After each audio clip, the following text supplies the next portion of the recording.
Hello everyone, I'm your physics tutor, क्षितिज छेत्री। आज यो short भिडियोमा वेभ मोसनको बेसिक कन्सेप्ट बुझौँ है त।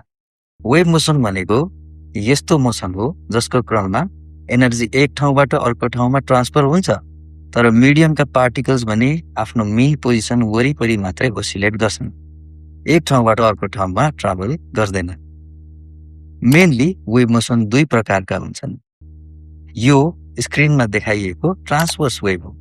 यहाँ particles up and down oscillate गर्छन्, जबकि वेभ भन्ने अगाडि प्रोपागेट हुन्छ, यानि एनर्जी भन्ने अगाडि प्रोपागेट हुन्छ। अर्थात् पार्टिकल मोसन र वेभ पर्पेन्डिकुलर डाइरेक्सनमा हुन्छन्।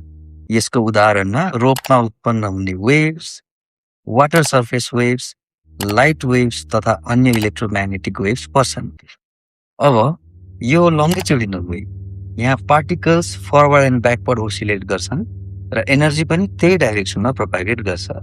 अर्थात् पार्टिकल मोसन र वेभ डाइरेक्सन प्यारलल हुन्छ। साउन्ड वेव्स, स्प्रिङमा उत्पन्न हुने कम्प्रेसन वेव्स र अर्थक्वेकका पी वेव्स यसका सामान्य उदाहरणहरू हुन्।